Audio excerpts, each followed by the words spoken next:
Bonsoir, bonsoir bakongomani, bonsoir. Eza dada sawa, dada mpenzi. Tosola muke, makambo eza koleka na mboka, pona masolo ya élection. Bon, de toute façon, makambo élection penza, nga pena na baki pende talinga penza te, parce que biso toza bata résistance. Na résistance, biso makambo ya élection vraiment talaka biso lisusu te, parce que biso toyebi que le problème est plus profond que ça. Vous comprenez au moins. Kaka René baloa jambo kaka mpenzi. Biso toyebi que ba problème ya mboka eza plus profond. Vous comprenez? Biso na résistance. Biso na résistance to résistaka contre le système. Système nyonso. O ezali o ya biso te. Wana biso nde ba résistant. Ok. Mais nous allons pas oublier quand même que na kati ya côté tozobenga opposition, parce que résistance ezali aussi partie ya opposition. Opposition ça veut dire que toboyi masolo mosusu. Toboyi occupation. Et occupation ezali occupation ya kana ba façon ebele, occupation ezali religieux, occupation ezali économique, occupation ezali culturelle, occupation ezali politique, occupation na façon nyonso quoi. Bison de résistance. Wana tozaka contre occupation. Vous comprenez? Mais normalement, même si toza na kata occupation, mais tozali aussi toza ko s'opposer. Ça veut dire toza na kata opposition. Nous nous opposons à quelque chose, n'est-ce pas? Mais batu mususu na kata opposition kotoyo, baza penza ba résistante. C'est ce que souvent les gens ne comprennent pas. Parce que na kotoyo ya opposition kotoyo toza ba groupe kili. Biso nyonso toza ndenge moko te. Toza na batu bazali ba politicien, baza politique. Toza na batu mususu bazali na makambo na bango ya religion, batu mususu bazali na makambo na bango ya culture, ba mususu bazali na makambo na bango ya ndenge. Donc biso nyonso batiaka biso nyonso na ndenge na esika moko koloba ke no ba opposant. Oui, nous sommes tous opposants, mais chacun de nous s'oppose à quelque chose. Vous comprenez?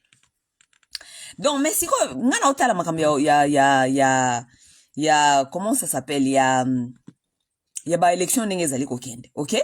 Même si ça ne m'intéresse pas, parce que si vous voyez en tout cas ngai makambo osela batu ba propagande ya élection na sala ka lisusu te, OK? J'ai appris ma leçon et je ne fais plus ça, OK? Mais ce que j'ai fait, je regarde, j'observe et je vous donne peut-être ba analyse nanga makambo nazali komona. Mais elinko lobate ke nakoya ko yose ba congolais na bike bopo na mutu fulani, non.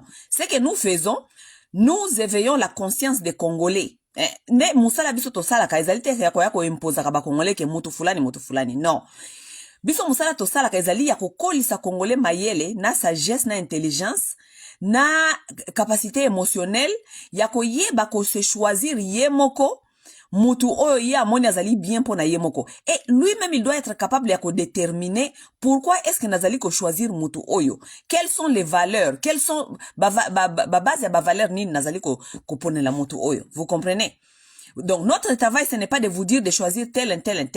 Parce que lorsque le Congolais sera intelligent, lorsque le Congolais sera conscient, c'est ça le travail que nous faisons. Il sera capable de se choisir et il sera capable de savoir celui qui n'est pas bon pour lui. Là où nous sommes en train de voir, mes chers amis, bon, on biso à côté, il y a résistant côté na opposition.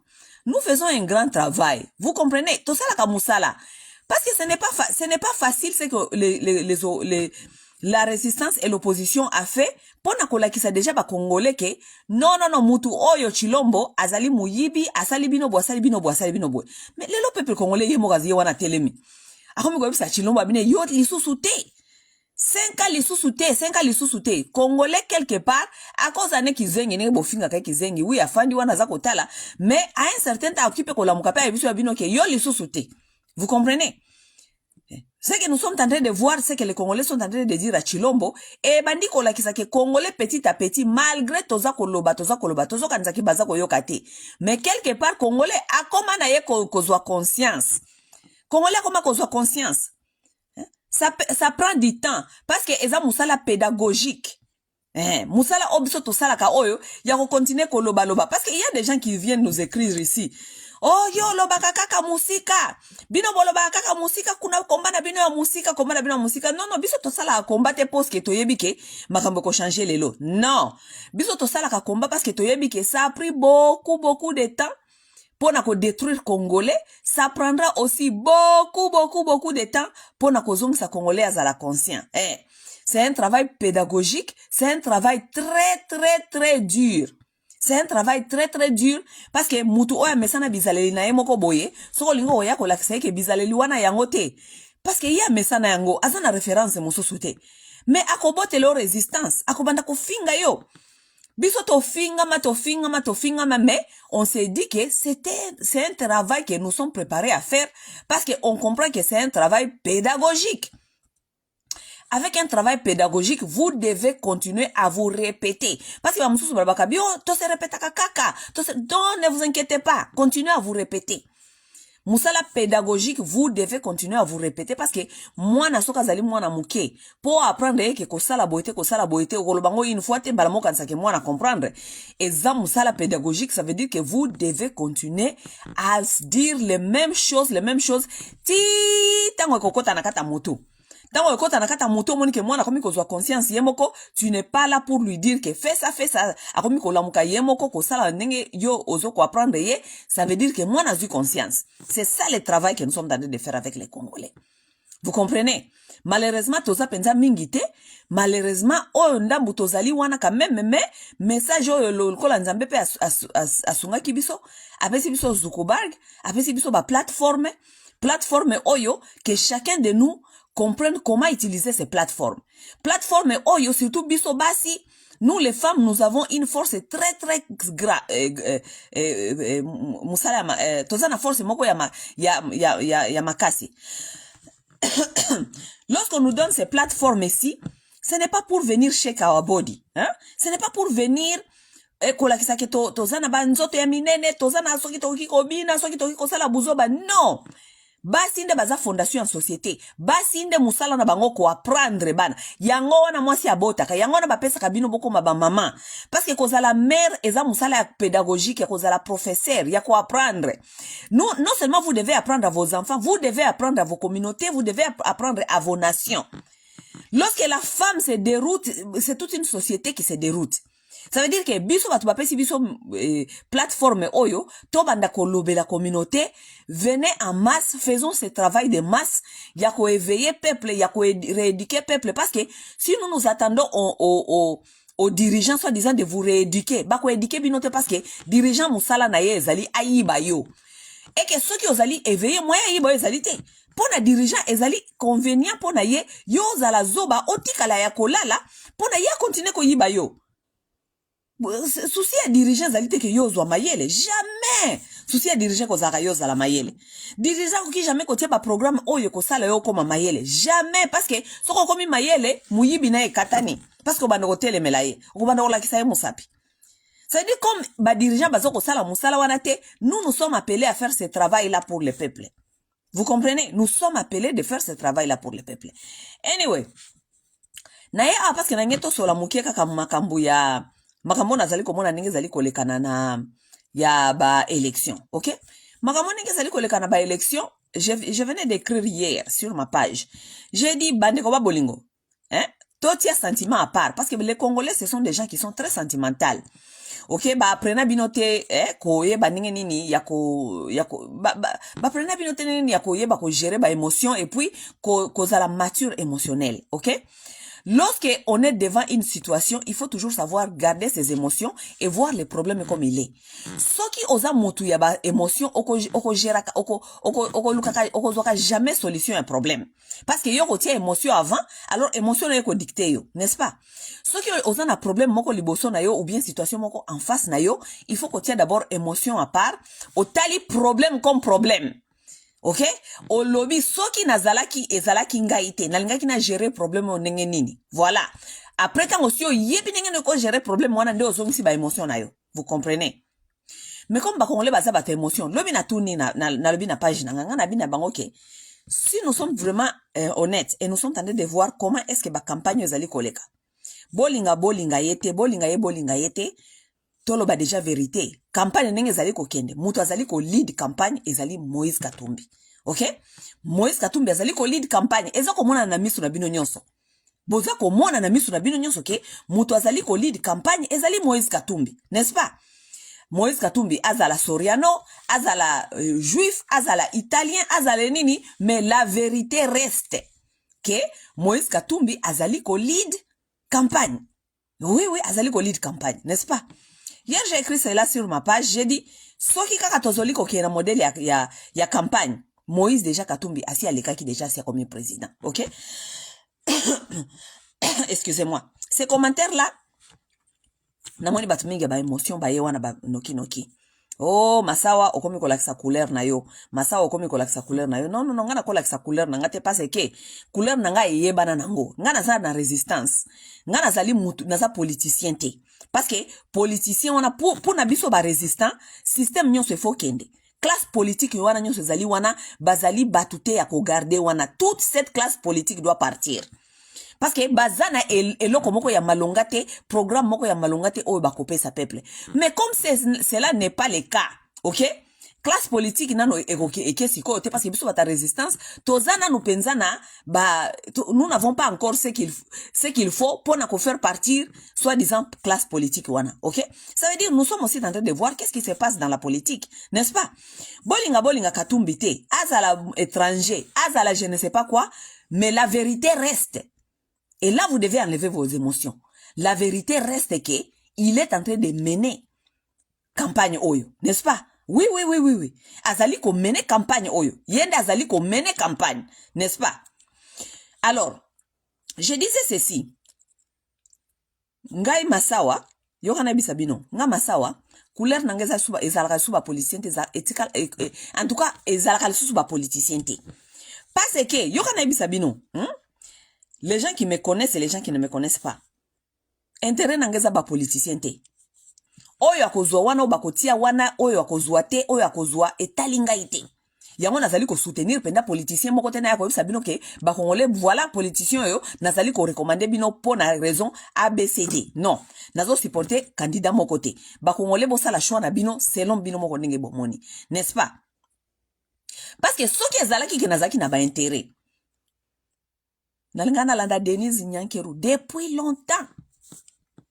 Oui, si c'était pour les intérêts, nalingana landa Tshisekedi na Denise, nalingana landa bango. Mais parce que ngai eza pour intérêt te. Intérêt nanga ezali Congo, ezali mabele. Moi je suis en train de me battre pour la terre.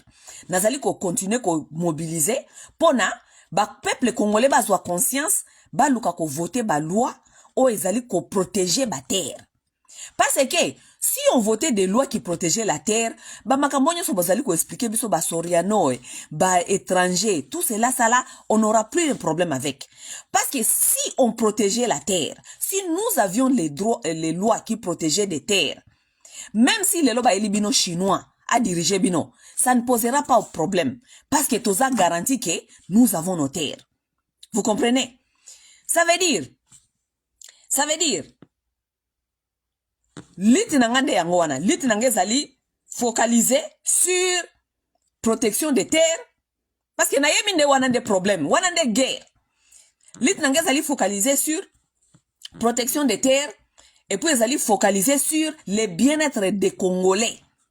Oui, le bien-être des Congolais en général.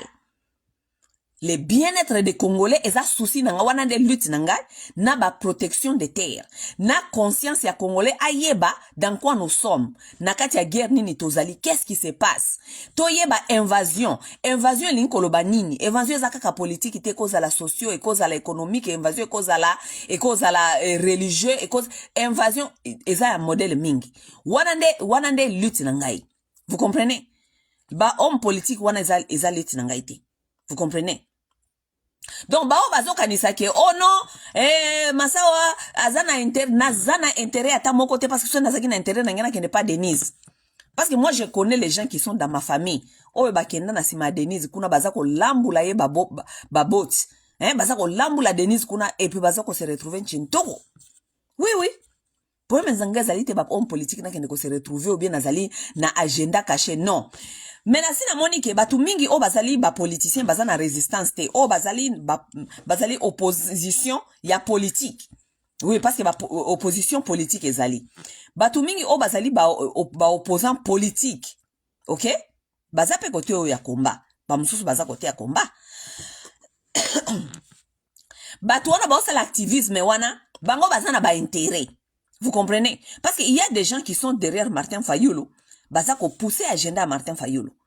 Baza ko pousser agenda Martin Fayulu. Pourquoi? Parce que azali na ba intérêt moko we parce que soki Martin Fayulu a eu pouvoir, yé akoki ko se retrouver.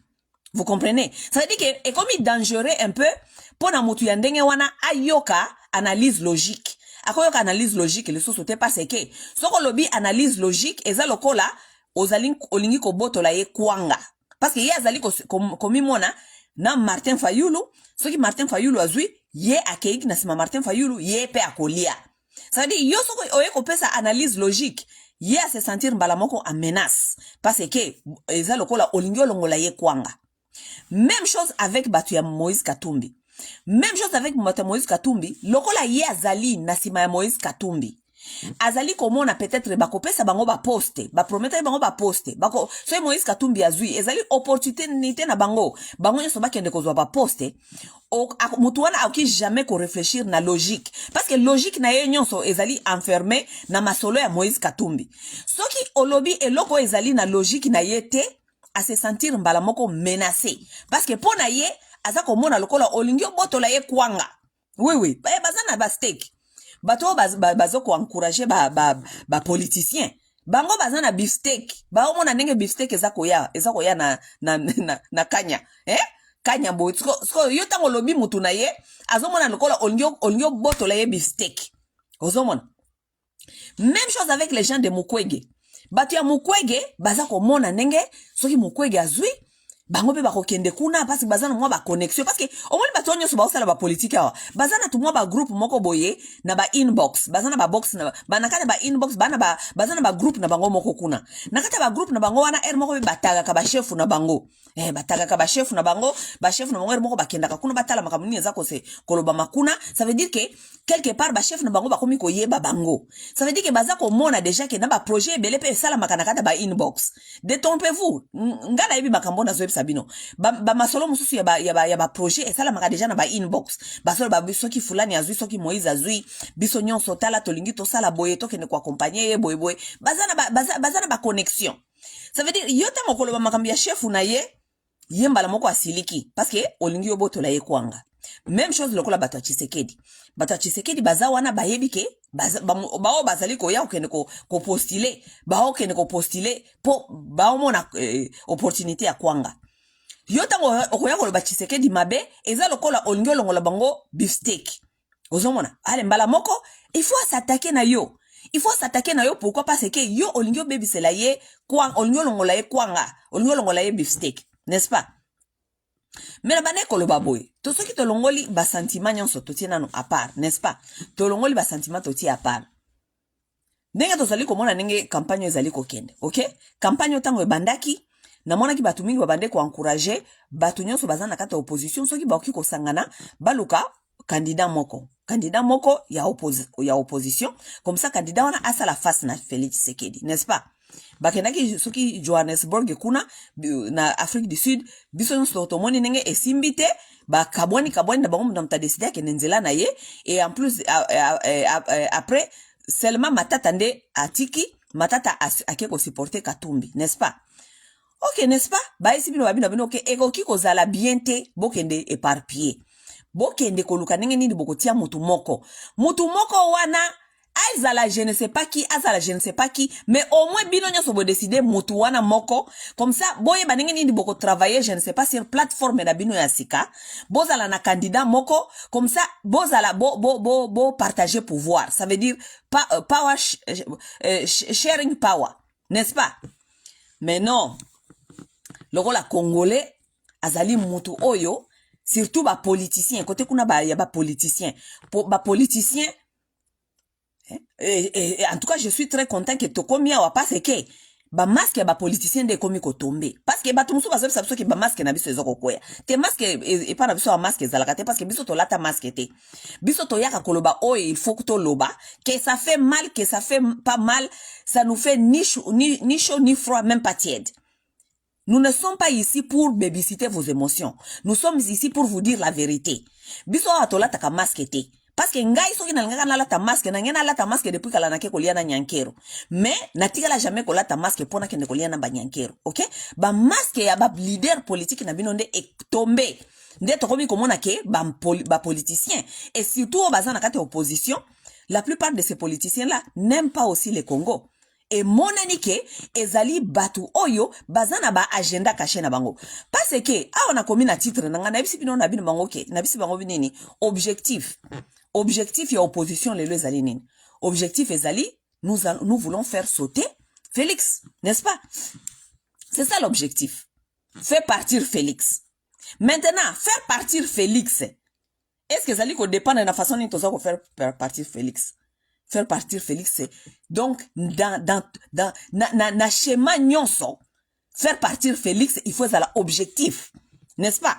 Et si vous comprenez cela, vous allez mettre vos soi-disant égos à part et nous allons partir d'abord pour l'objectif, faire partir Félix Tshisekedi. D'abord, c'est ça l'objectif, n'est-ce pas? Au moins que nous objectif, n'est-ce pas? Mais nous sommes en train de voir que façon oyo ba opposant ba kei objectif ezali Félix c'était objectif ezali mutu na mutu comme président pour servir ego naye. C'est ça l'objectif des opposants. Objectif ezali teke Congo faire sauver les Congolais parce que Félix a teki mboka soit otiki les sumboko dans 5 ans oh déjà sali ezali catastrophique pona kolongola déjà mboka oh na makambo Félix atie biso na kati kolongola ngona East African Community kolongola mboka na makambo oh Félix atie biso na kati ebele oyo ekozwa déjà eza déjà problème soit botiki les 5 ans mususu tokozala to se retrouver peut-être été. OK, donc objectif ezali ko boto la Félix d'abord mboka na maboko total ndenge nini tokoki ko sauver ata o tokoki ko sauver, n'est-ce pas? One des objectifs faire partir Félix. Mais est-ce que one des objectifs y a ba opposant? Objectif y a ba opposant zali ke mutu na mutu akoma preso. Et comme problème yako bundi ko lokola baza ko bundi sa ba ego na bango moko. Donc les gens qui sont venus servir leur propre ego, pas servir le Congo et les Congolais. Ça se voit. Bon, awa tozako tala bino, bolongwe si d'Afrique kuna bolobike boyokanite mutu na mutu akei akene kokoma président, n'est-ce pas? Bokoti na course ti to bandi ko tala, to bokoti na course bino nyonso. Bande ko ba bolingo, bokoti na course, mais tozali komona, c'est clair ce qui est en train de se voir, n'est-ce pas? Tant bokoti na course parce que certains de vous pensez tellement grand. Vous ne pouvez pas vous rabaisser devant certaines personnes, n'est-ce pas? Non, yete ngai. Non, objectif ezali yete. Objectif ezali, nous devons faire partir Tshisekedi. Et si c'est nous réunir qui va faire partir Tshisekedi, réunissons-nous d'abord. Parce que l'objectif c'est de faire partir Tshisekedi. Voilà l'objectif. Bobo ça na objectif te. Boyete ko yebisa nga masolo ya sentiment. Oh ye azali étranger. Oh ye azali je ne sais pas ayebanité aza docteur Mukwege ayebanité na Congo ba yebiete je ne sais pas quoi. Non, objectif ezalité ye ayebanité ye azali étranger, objectif n'est pas là. L'objectif de ces y a ba élection o ezali objectif ezali faire partir Tshisekedi. Faire partir Tshisekedi. Schéma nyonso eko ya poto faire partir Tshisekedi to kenena na schéma wana. Ah oui. OK? Si quoi nous sommes en train de voir bino nyonso pona ba ego na bino. Oh yete ngai nde naza mayele ngai ya tangate ya yebi eloko te Moïse Katumbi yebi eloko te azali étranger tout ça OK bokei bopanzani mundu mtake nzela nae mais ato mutu mtake nzela nae avec le temps tozali komona ke nani nde azali ko maîtriser terrain tozo komona nango na misu nani nde a maîtriser terrain parce que soki peut-être bokendaki peut-être ensemble ndenge wana bolingelo babio totikelaki ekaka alors que ngai nde nazo ko maîtriser terrain ok nzambe asali pe bolamu kaka bokende nano bino nyonso mutu na mutu nzela na ye totala pe nano makambo ngo ndenge ezali kokende babandi kokende bango nyonso bapanzani n'est-ce pas bakomi mwa musika Delice Esanga ya monike awa makambo ndenge ezali kokende ngai penza na kokosala campagne te parce que ABCDCDFG selon ba raison na ye Delice Esanga atie makamune na sema alobi ake kotia poids epa ya Katumbi na comment ça s'appelle na Matata Mponyo n'est-ce pas bandeko babolingo tozo mona nani azali ko lead campagne Moïse Katumbi n'est-ce pas Moïse Katumbi aza ko lead campagne Baoyo bazali na sima na ye comment il s'appelle Martin Fayulu et après Félix Sekedi et après Mukwege jusque là Mukwege Kutu ça fait quelques jours awa ye on dirait a déposé Bisaka parce que tout le monde kuna na kati interview azali koloba ndenge processus électoral ezoko kende bien te. Et puis, personne ne le voit encore faire la campagne. Ça veut dire qu'il s'est découragé, il a laissé tomber. On ne sait pas s'il a laissé tomber parce qu'il n'a pas encore dit ça officiellement. On ne sait pas là où il est. Nga, en tout cas, jusque-là, nayebeska Mukwege azalite. Ok? Martin Fayulu, azako kena na campagne naye, mais si on doit se dire la vérité des choses, nayebisa ki bata Martin Fayulu na yisi bongo ke. Martin Fayulu, campagne naye ezali, mais ezali faible. Oui, campagne na Martin Fayulu ezali faible. Tolinga te comparé na Moïse Katumbi. Campagne ya Martin Fayulu est faible. Enlevez vos émotions. Nous sommes ici en train de parler des choses qui sont vraies et qui sont visibles et claires sur le terrain. OK? Campagne à Martin Fayulu. Parce qu'il y a des gens, Martin Fayulu baza pe batu ya sentiment, hein? Martin Fayulu baza batu ya sentiment makasi. Ce sont les gens qui ne veulent pas voir la réalité sur les yeux.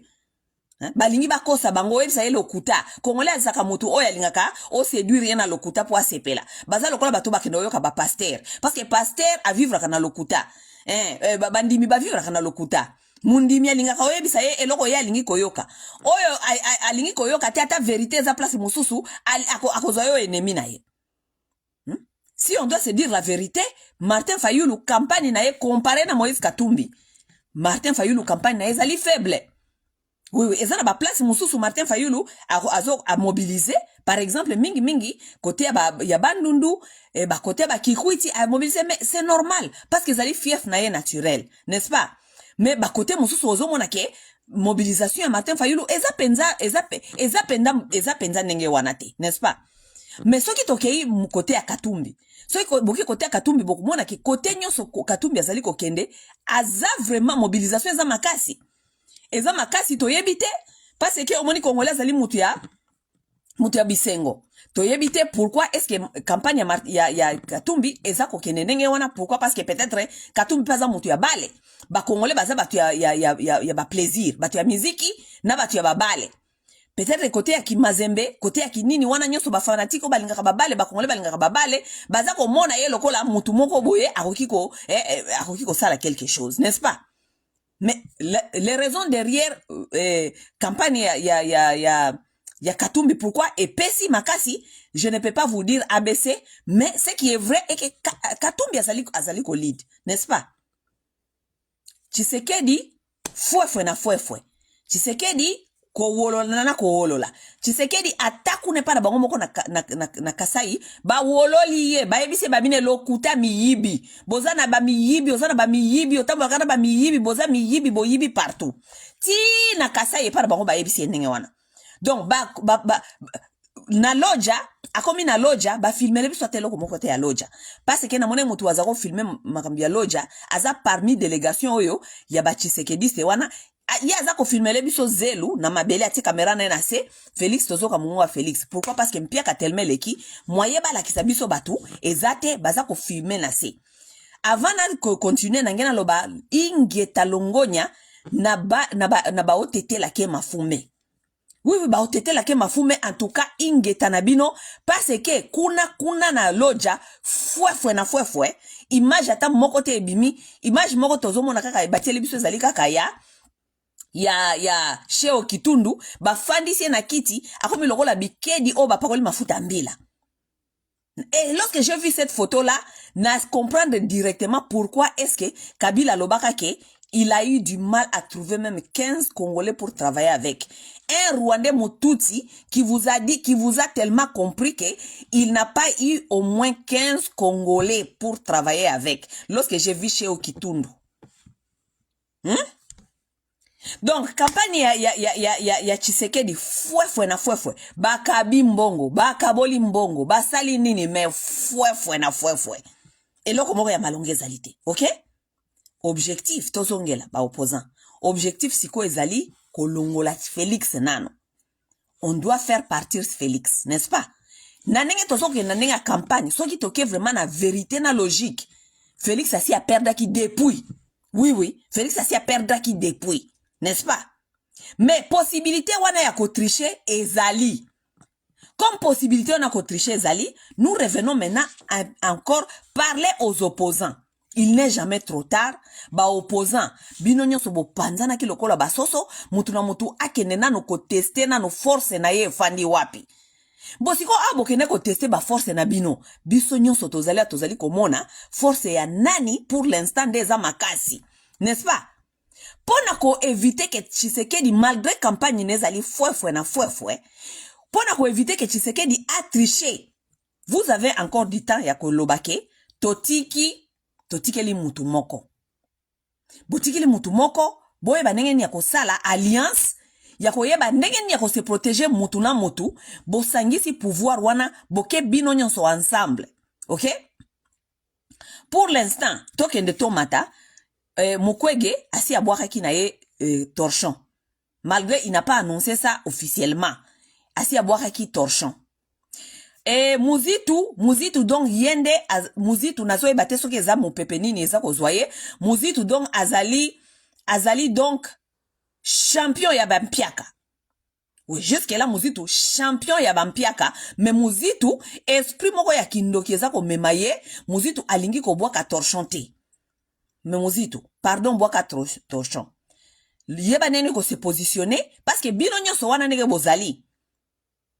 Mutu na mutu azana mwa mayele moko boye, ata boyiba pe avant, parce que boyiba ka na tango ya avec Kabila. Bino nyonso boyiba ka. Mais mutu na mutu azana na mwa mayele moko peut-être occupé ko contribuer les soso. Toyebite. OK? Muzitu bwaka torchon, luka ko soutenir candidat moko oyo monike, oyo ezo pesa, o se positionner quelque part, boye ba ndenge nini boko partager pouvoir, bo sale la mboka, tolongola nanu mboka oyo na maboko ya Félix Tshisekedi. Mukwege asi abwaki torchon. N'est-ce pas? Mukwege tisikoyo, en tout cas Mukwege, bata Mukwege boza awa. Mukwege za wapi toyebite. Mukwege akomi milelo, akomi ko funda, akomi mutu. Mais processus électoral tango zako leka wana nyonso, tango komiti wana. Bayebi sabino depuis kalake, bokende élection te. Bo miti ensemble, bo yebi sa peuple a appliqué article 64. To buka eloko mbala moko, to recommencer lisusu. Parce que ce qui est article 64 salami, to ko buka système, ça me veut dire to bandeli à zéro. Donc to buki na ba mindele, to buki batu nyonso, to buki politique, to buki na mindele. Seul article 64 et que ça la musala wana. Mais boyoka kite, parce que vous ne voulez pas faire le travail. Vous ne voulez pas faire le travail et vous ne voulez pas parce que vous voulez aller servir vos égos et vos intérêts personnels parce que Moutouna Moutouazali komi mona soi-disant a comme président à Congo.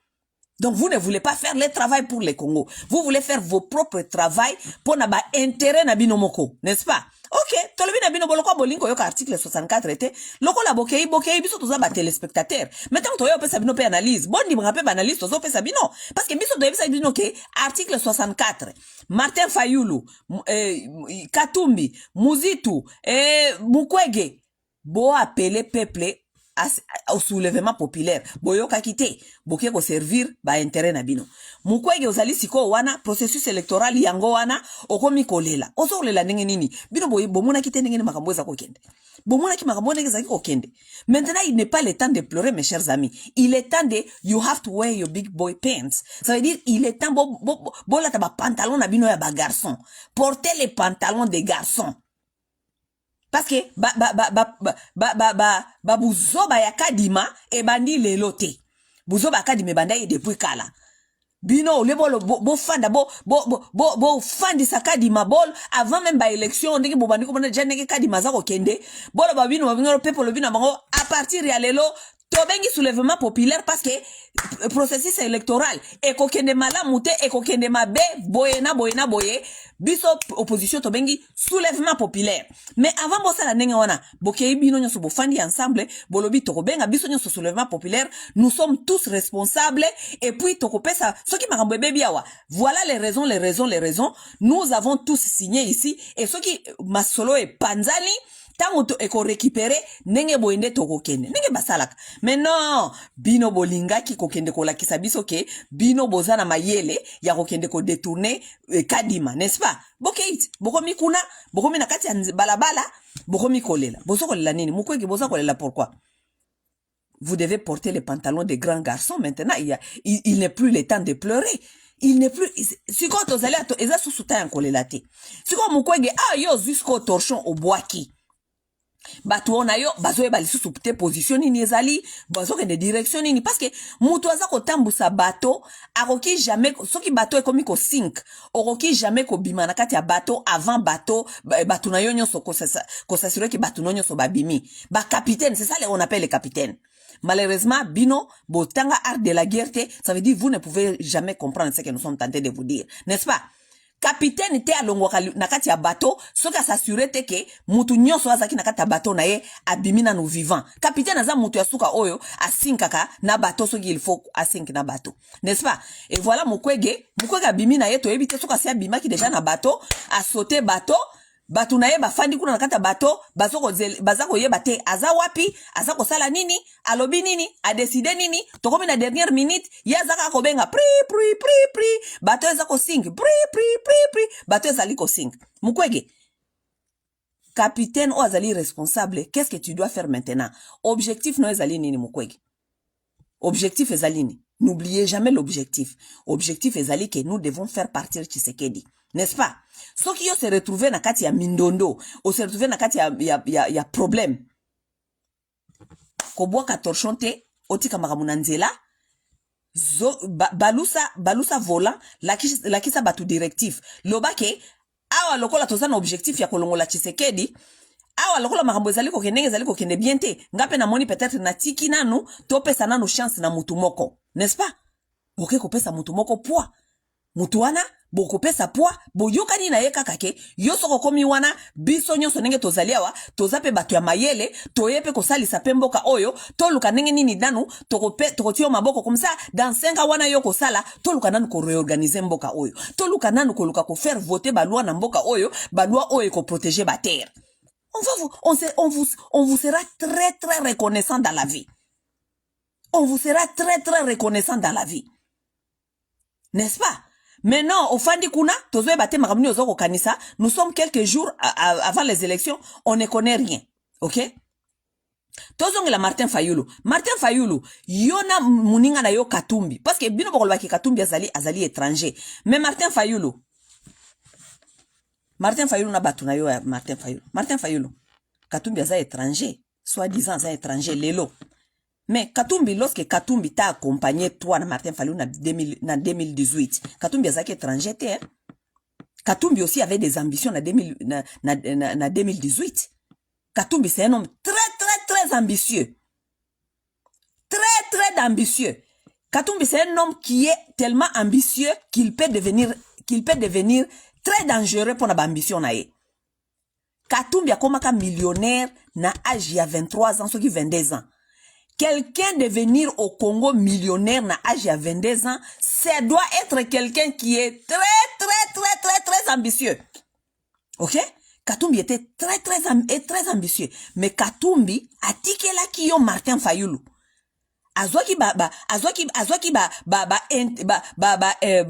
Comment on dit? A sacrifié qui ambition na yé. Pour na yo Martin Fayulu. Pour t'accompagner toi Martin Fayulu en 2018. N'est-ce pas? Parce que yé peso katinga maki alobike ngai d'abord. Mais lokolok bokende koyo kanakuna Martin Fayulu. Balobike yonde kobima. Mais Katumbi s'est sacrifié pour toi. Katumbi a mobilisé les gens pour toi. Kuna na Est de la République, na Katanga, tous ces gens-là, t'ont soutenu Martin Fayulu. T'ont matapé to kita. Parce que maintenant, na kata campagne yo, Martin Fayulu, quelque part, au commun kolaksanga ke, ozali très égoïste. Tout le bel rabino ba vérité. Tu es très égoïste. Tu ne vois rien que toi-même, ton ego et tes intérêts à toi. Au servir ego na yo, au comme président, le à la fois passé au rataki, mbala au faut comme président. Mais en 2019, Martin Fayulu, nani Katumbi a sacrifié, yé pas rataki qui président. N'est-ce pas? Yé pas rataki qui président. Martin Fayulu, le monsieur là t'a accompagné. Lelo ata batunayo balobi ke azali étranger. Mais lorsqu'il t'a accompagné, il n'était pas étranger. Vous avez bénéficié des intérêts dont Katumbi vous avez donné. La personne qui a sponsorisé, qui a aidé aussi à sponsoriser la campagne Nabino à 2018, oyo, Martin Fayulu yo gagné qui mais Tshisekedi a gagné yo. Katumbi a mis son argent, n'est-ce pas? Boni, Martin Fayulu, tu ne peux pas aussi retourner l'ascenseur.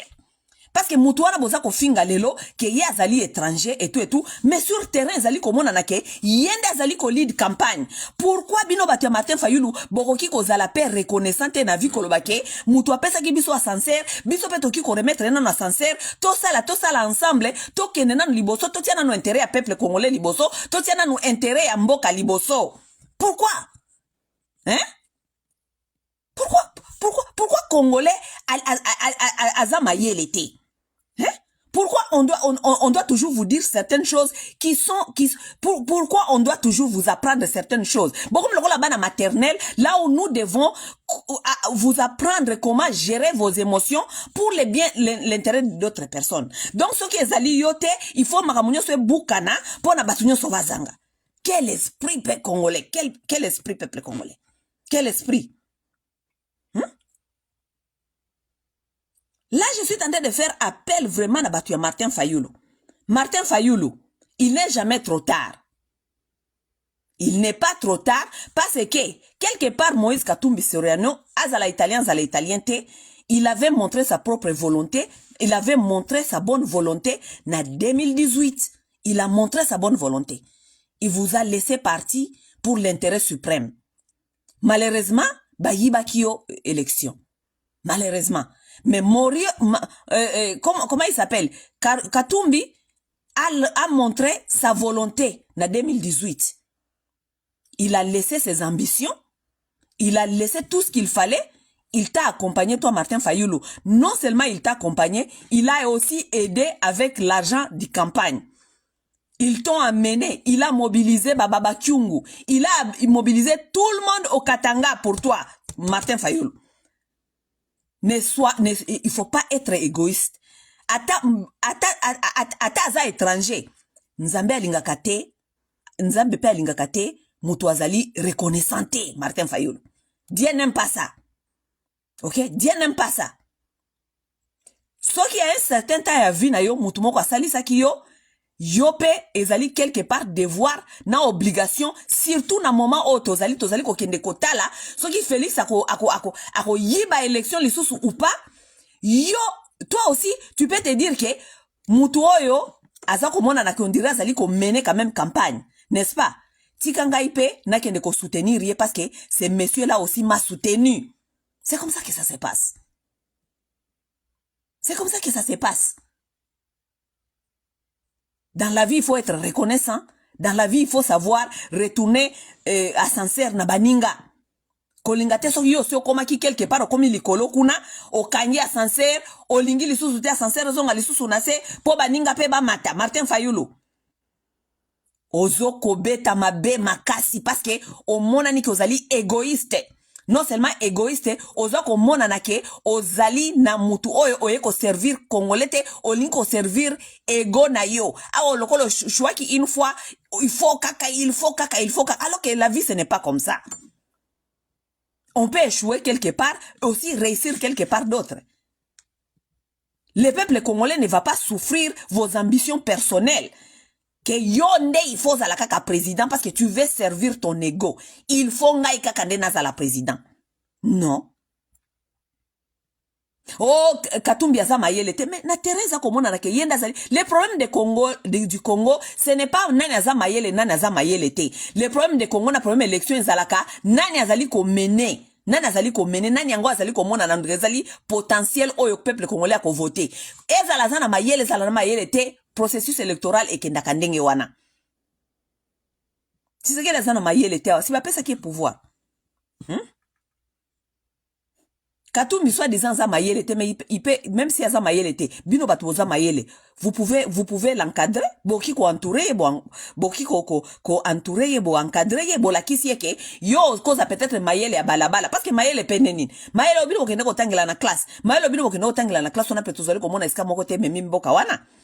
Parce que mayele na mayele peke seni. Ba mayele mususu ezalaka ba benga ka ba book smart, na ba mayele mususu ezalaka ba street smart.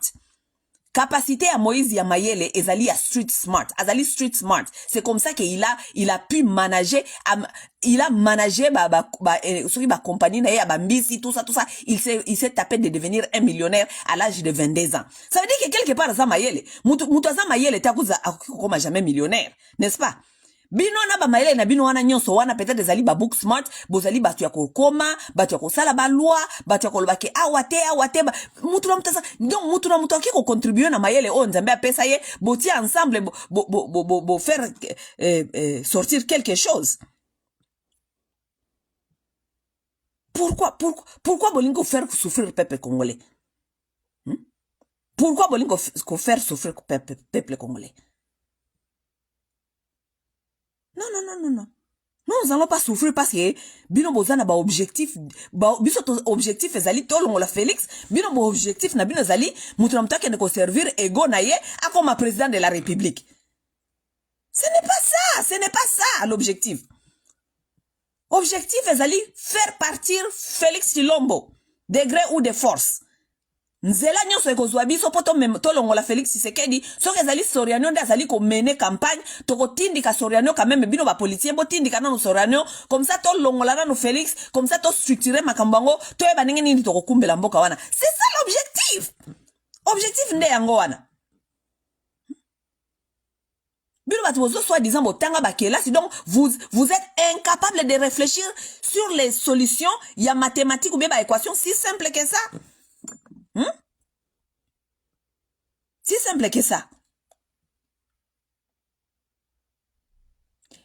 Là, je suis en train d'appeler, parce que toza quelques jours avant l'élection, hein, n'est-ce pas? Toza quelques jours avant l'élection. OK?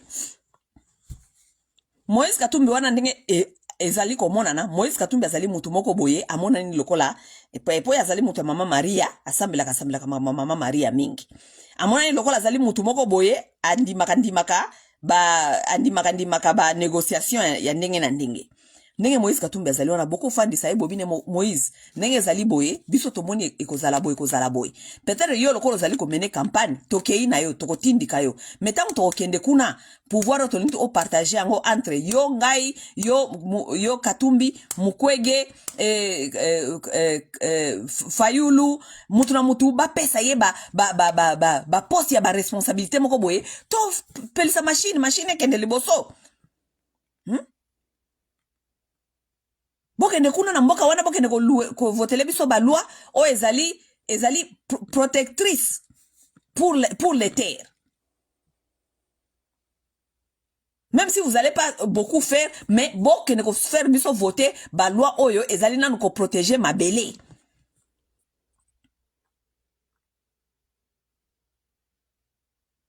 Toyokani? Batu ya nani? Batu ya Fayulu. Lokwa bino bozalaka batu bozala ba émotion ya makasi, bozala batu émotion ya makasi bino. Ngaza muta émotion te, ngaza muta ba logique. Ngaza muta émotion te, OK? bino bata fayulu boko ya awa na ebi ndenge boko maka bikomela komela ser tomoni sikoyo place yo zali tomoni ki ozali masque na yo ekwei masque na nga ekwei te masque ya fayulu nde ekwei parce que fayulu amona niki azali te pona ba congolais amona niki azali pona ba intérêt personnel na ye objectif ezali to sauver na no Congo mais bango ba objectif na ye ekomi objectif ya fayulu surtout ekomi komona na ke fayulu alingi nde azala président objectif na ye ezali te to sauver na d'abord Congo objectif na ezali ke akende ko servir ego na ye akoma président objectif ya ba leader politique na bino nde komi komona que ce n'est plus to sauver na no Congo ezali ba mi sauver na no bango moko ba sauver ba ego na bango parce que ils ont été tellement blessés dans leur ego ça veut dire que biso ba congolais to fanda wa to souffrir tellement parce que ils étaient tellement blessés dans leur ego biso ba congolais to souffrir pour bango bazaki blessé na kata ba ego na bango maintenant là ils sont en train de vouloir ko sauver ba ego na bango ko sauver ba image na bango donc dans tout prix ba comme ba président même si peuple congolais a ko souffrir a continuer ko souffrir mais yé a comme na no président ata soki a ko rater mbala oyo mais a ko meka kaka po akoma kaka président et nous devons continuer à souffrir et vous regardez n'est-ce pas bata mukwege ameki n'est-ce pas balobaka babi mobali fo ameka mukwege ameki tomoni ke mukwege il n'avait pas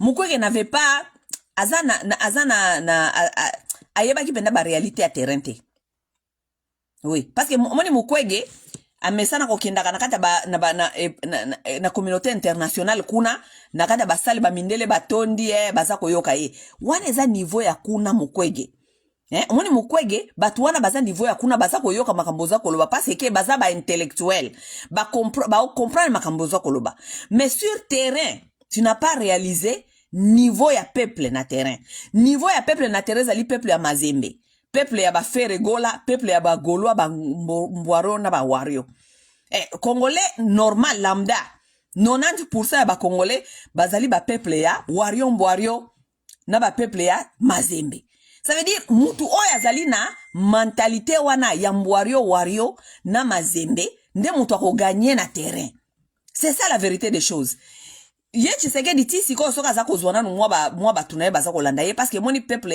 ya mentalité ya Wario na Mbwario parce que batu ya ba Wario na ba Mbwario batu baza ko sponsoriser ba Wario na ba Mbwario eza Félix Tshisekedi na Nyankero batie mbongo epa ba musicien po ba ya ko lalisa génération wana ya ba Wario na ba Mbwario alors que bangonde baza majoritaire sur terrain bangonde bato ya ba loisir wana ba Mbwario ba Wario na batu ya ba bati pe Mazembe batu ya batu beta ka babale yango moni Katumbi pe aza ko mene parce que Katumbi azali mutu ya babale OK na batu ya donc batu ya ba Mazembe batu ya ba Wario na ba Mbwario c'est ça la population OK so mutu lokola mukwege population qui jamais ko comprendre ye parce que population oyo pourcentage ya ba oyo baza na mayele ya koyoka yo mukwege baza même pas 5%. Tu comprends? Pour mutu afanda boy ayoka yo mukwege c'est difficile parce que population ça n'existe pas vraiment parce que ti lelo eloba nango chéri nanga Zoro Bilel m'a vraiment beaucoup appris tu sais Zoro est très intelligent et malheur à vous qui ne comprenez pas Zoro. Ah oui, mais de toute façon ngana ya ko yebisa bino boyebisa nga ma sœur tu es très intelligente kuna na ba YouTube na mona ka ba commentaire na bino. Ma sœur tu es très intelligente. Oui mais intelligence nanga Zoro aussi contribue parce que na yoka ka Zoro makasi so Zoro azo koloba boyebe azo sala ba conférence be azo koloba makamuna yewe na yoka ka pena makamuna azo koloba et puis nazo capter makambo azo koloba tika lokwa bozo yoka ete na bando yoka la bino comme ça na oya ko transférer yango Zoro aloba aisanga boya binanga masa omoni congolais peuple wana congolais aza peuple te nana komi peuple te congolais azali masse populaire donc aza lokola mopepe ya kaina soki mopepe ke boya kei soki mopepe ke boya kei wana ne congolais état ya congolais ya lelo ezali masse populaire congolais nana komi peuple te tangu mutu asala ka mutu akoma peuple za wana bapoto peuple o aza conscient que aza ko liate gouvernement za ko yibaye wana nde peuple wana siko il faut yeba ko yeba ke so gouvernement za ko yibaye ye il faut yeba ko appliquer ba loi il faut yeba ko appliquer ba devoir il faut yeba ko appliquer ba droit na ba devoir na ye soki mutu akomi ko yeba ko appliquer ba droit na ba devoir na ye wana nde peuple ça veut dire que soki chilombo yibi biso to kende ko longola kwa ngana na monoko peuple ke ya telemi ake ko longola chilombo kwa ngana na monoko wana nde akomi peuple mais jusque là Congolais dans sa généralité Congolais n'a komi peuple qui Congolais azali masse populaire vous comprenez ça veut dire que Mukwege n'avait pas compris terrain Mukwege akokaki pe ko sala makamususu oyo et peut-être ko aider ko évoluer mais il s'est mis aussi avec les gens qui n'ont pas la notion du terrain batu oyo ba entouré Mukwege eza batu moko boye les gens qui pensent que c'est l'intellectualisme nde eza ko mener na Congo siko te biso tozana no peuple shege biso tozana no peuple shege nanu tokomi kuna te biso toza peuple shege tokomi na no kuna te tango ya bana robeta biso ba masolo wana ya oh vous voyez tout ça non et en plus de cela batuya tiaki po basa ele ba campagne ye je crois zako tal ba critère o azama yele il est intelligent o tia mutoza intelligent azana réalité te na communion na peuple o alingi nini peuple o azali ndenge nini peuple o alinga koyoka ndenge nini ngana bane ko tuna batu ya mutu mwa na bane ko tuna to bano sona makama Mukwege ngana bina bango na bie mutu bapesa ka soki charge ko sala campagne mutu wana il faut yeba makambo ya ko sala surtout avec peuple congolais il faut na campagne bozala na ba phrase o ezali manipulatrice ezali. Vous n'avez pas vu Bachisekediste? Tous leurs politiques, ils ont fait leur politique. Nakati ya haine na mensonge ya Kabila. Bachisekedi bakoma na pouvoir l'école haine na mensonge ya Kabila. Parce que ils ont compris que il faut ba phrase manipulatrice ezala. Kabila dégage, Kabila rwandais. Très simple. Mais ça fonctionnait. Kabila dégage, Kabila rwandais. Kabila dégage, Kabila rwandais. Tala tozongi sous campagne awa mais Congolais si a comprendre IDPS de toute façon IDPS ou les baya kopesa bino bilan na bango ba fadeli masolo ya les candidats des étrangers balingi pe ko changer yango te tisi koyo parce que bayebi kezali phrase manipulatrice pour kolinga ko faire peur na kolinga ko somba ba Congolais il faut to pesa ye il faut to manipuler quelle est la phrase manipulatrice ya campagne ya IDPS lelo Liboso ezali Kabila dégage, Kabila rwandais, n'est-ce pas? Mikolo ezali les candidats des étrangers. Les candidats batwana ya bajar. Balingi kotika ngote batingami nango parce que ezali phrase moko très important na ba campagne nyonso. Na bande ko tuna mutu wana bando sola na yenga na bino bango phrase manipulatrice ya campagne ya Mukwege zanini. Bana ngote. Est-ce bazana phrase manipulatrice? Bazana ngote. Bazokende kaka boye bazokende kaka boye kaka boye vous n'avez aucune phrase manipulatrice bozana ba phrase manipulatrice te na ba phrase mususu yaka siko donc après siko programme tout ça siko n'est-ce pas parce que bino tant bozana ba phrase manipulatrice wana boye si déjà batona ah oui to capter vraiment batwana bangote bango baza banguna je ne sais pas Kabila rwandais tout ça OK Kabila za rwandais siko yebisa biso siko yonde nani c'est ça ndenge basala la campagne Batia Mukwege phrase manipulatrice ezani et l'autre côté bana phrase manipulatrice te OK siko batu ya nani ya comment il s'appelle batu ya Martin Fayulu phrase manipulatrice na ezani ya campagne est-ce qu'il y a une phrase manipulatrice oyo toyebi ke batu ya comment ça s'appelle ya Fayulu phrase na bango yango soko ki phrase oyo eza bango soko ki phrase oyo eza bango phrase ezate phrase ezate mais tala Katumbi batu ya Katumbi bazana phrase bazana ba phrase bazolo bababi est-ce que basali libino boye boloba oh non balongwa qui dégage est-ce que basali libino boye est-ce omoni ba phrase wana manipulatrice wana abandina nuna wana et koti batuna mitu allez de toute façon ataku Katumbi alobike est-ce que basali libino boye est-ce que batongeli bino boye est-ce que balobiki na bino boye balobi ata lobi quelques phrases wana manipulatrice wana et c'est la vérité des choses malgré ce sont des phrases aussi manipulatrices est-ce que Mukwege azanango? Mukwege azaki nango te. Est-ce que comment il s'appelle? Est-ce que Fayulu azaki nango? Azaki nango te. Tandis que bota la bato ya Mukwege azaki peut-être na potentialité ya kosala peut-être grand campagne. Mukwege azali na rapport mapping na maboko na ye. N'est-ce pas ça na rapport mapping? Ba oke ko lukataka mwa dossier moko boye ba pesi za lokola dossier lokola ka mwa feuille moko boye ba aye azoya nango boye za kotambola nango boye place nyonso akomi kaka boye amatisi alobi nazana nini rapport mapping nazana nini rapport mapping, n'est-ce pas? Donc place nyonso Mukwege ya koleka batu nyonso bayebi kaka ke phrase na ye ya liboso ezali tozana nini na maboko awa rapport mapping. Tozana ni rapport mapping ezali mama na bombe. Mama na bombe. Bozana nini rapport mapping. Boye aye bo pesi pe atambola kalango boye na stage lokola muta régie des eaux. So aye na stage boya matika ka na stage batu bamonika ka mwa dossier wana bayebi ke vie aye na rapport mapping. Vie aye na nini? Vie aye na rapport mapping. Parce que rapport mapping ekokangisa bato ebele na Congo ti na Rwanda ba James Kabarebe wanyonso bazokota bazoken.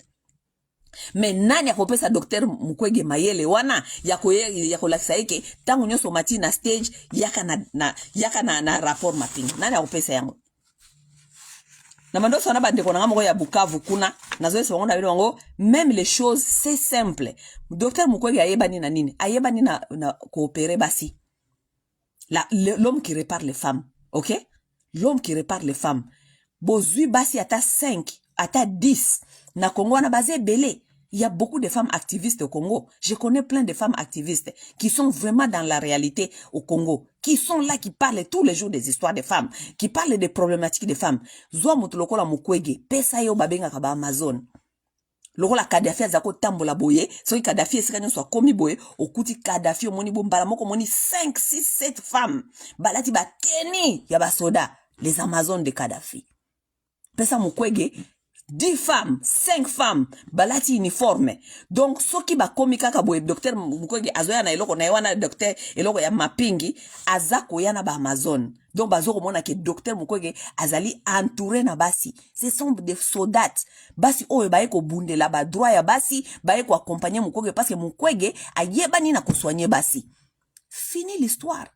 Vous n'avez pas à nous dire beaucoup de choses. Bah, français, milaï, kebotanga, tout ça. Tout ce que vous voulez expliquer au peuple congolais là, il ne va pas comprendre. La communication est dans le langage simple. OK? Communication est dans un langage simple. Mais vous n'avez pas pu, parce que vous êtes des intellectuels soi-disant. Vous êtes intellectuels, bolingi koyoka conseil à motute, soki bayebi si bino oh no biso toyebi. Bino boyebi te, boyebi langage ya balabala te. Langage ya balabala batu bayebi yango eza biso. Parce que biso toza na kati ya balabala. Nous faisons les combats de la rue. Ça veut dire ce qui se passe dans la rue, ce qui se dit dans la rue, c'est nous qui connaissons. Bino bosala ka combat ya rue te. Bino bosala ka combat ya ba bureau, kokene le boso ba mindele, ça ce n'est pas notre réalité. Réalité eza place mosusu. Te ya ba Congolais ko makambwana bayoka yo bakoyoka yo te ba omona lokola yo tanga te bango batanga, tu n'as rien à leur apprendre. Mais bokote yama réalité ba Congolais mosusu. Siko nenge tozali objectif na biso ezali Félix Alongwa. OK? Lokola Félix ifwa Alongwa, bino bo botikali na terrain, Mukwege asi abwaki torchon. Tozo mona lisusu te atikali kuna zoko lelaka na banzela ya seni. OK? Martin Fayulu azanano. Martin Fayulu, biso nyonso ndenge tozali komona, campagne no ezali faible papa, eza faible. OK? Dans la vie, il faut être reconnaissant. 2018, Moïse a pesa qui au passe. Il a mis ses ambitions à côté, il t'a accompagné. Physiquement, financièrement, il t'a accompagné. Nous sommes tous témoins. OK? Il est temps, yope, oboa kananu, otianon ba intérêt na yo pembeni, kende so il faut ko salisa ye Moïse, parce que ye pas salisa kiyo. Tango salisa kiyo, bobo ya kili salisi na yete. N'est-ce pas? Parce que boya ko bobo ngana zo ko encourager mumpaya. Te, mumpaya wana tango salisa ki Martin Fayulu. boboyaki aide wana te. Parce que ça zaki mupaya il fallait boboya aide wana. Il fallait boboya aide na financière, même physique, n'est-ce pas? Mais vous avez accepté son aide. Comme vous avez accepté son aide, il faut boyer baké, il y a temps pour tout.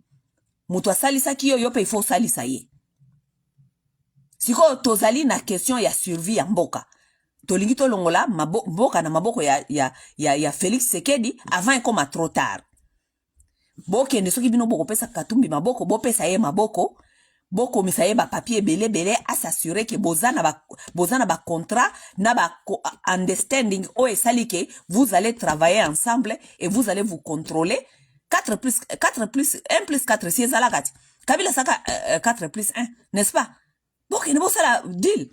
Bosali deal bino nyoso ndenge bozali ono bobike bon on vit on va travailler ensemble parce que biso son objectif na biso zali mutwa longwa bien-être ya ba congolais et régner et que mboka tozong sangona na maboko na biso to sécuriser mboka oyo to faire voter ba loi oyo ekozalaka libela bana ba congolais bako se soucier ka lisusu te soki mopaya ye ou pas parce que ndenge tozali kokende boye souci na biso siko ezali te ke mopaya azali kokumba mboka non souci wana ezali bongo te.